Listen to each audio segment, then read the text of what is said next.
Good morning, Noel Livingston with Pacific Northwest Team 3. Wanted to give you your morning update.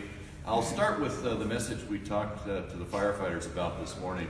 We were trying to really help people grasp the immensity of the event that's happened in the Pacific Northwest over the past week and a half with the wind event and the resulting fires that occurred last week. Obviously tragic, but also the scale of that event, well over 1 million acres on fire in the Pacific Northwest, mostly up and down the Cascade Range in big timber. Very tough terrain to work in and very tough fuels to fight fire in just because of the amount of effort that it takes to move through that fuel type.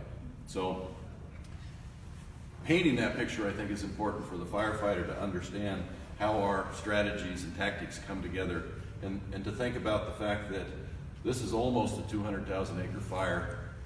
Beachy Creek off to our west is well over 150,000 acres in size. Riverside, same story.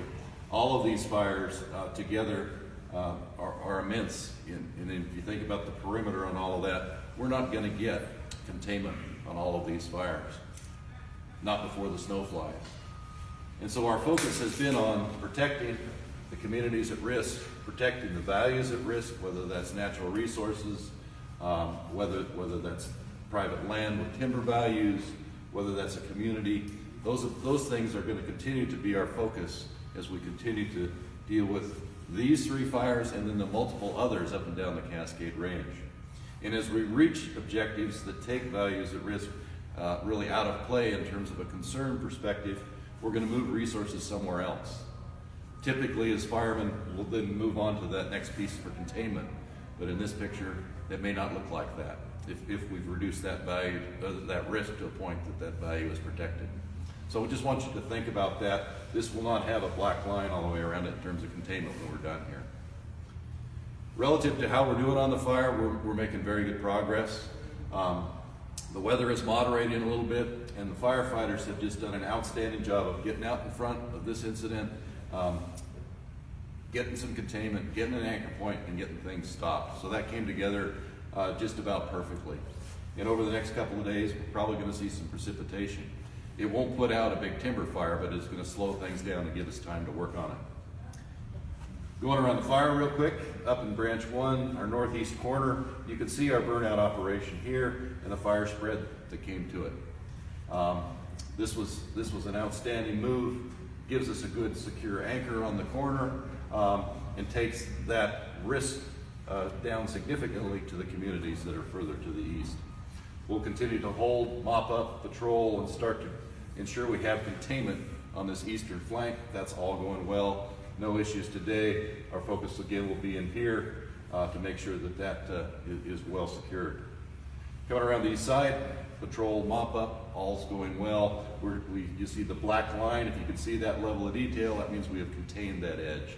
That's good news.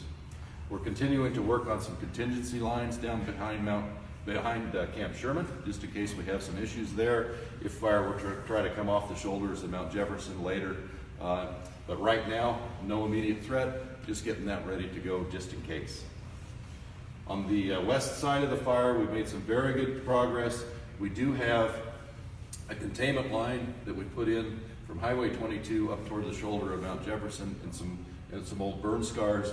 The intent there again is to keep the fire from wrapping around the mountain and potentially threatening this southeast corner. Further to the west, we're working around the community of Detroit. Mop-up has gone well. We have resources down around the community itself, taking down hazard trees and some other things to make that safe so when we can get to the point to let residents back in, it'll be safe for them to do so. So really focusing on that. But the fire spread threat in the community of Detroit is low at this point. We are also working on some structures to the south of Detroit, making sure that they are secure and safe. So that, again, proceeds well. North side of the fire, we're in what we call continued a point protection operation primarily, looking for cabins and improvements, as well as, and in and around Olali Lake and some other scattered ones to make sure that we protect those if possible as the fire moves up across this part of of the forest. We do not have any containment efforts ongoing up there that would put a box around this at this point. We just don't have that number of resources, probably won't. We're also looking at opportunities north and south as appropriate to ensure this fire doesn't make another big wind pushed run like it did earlier.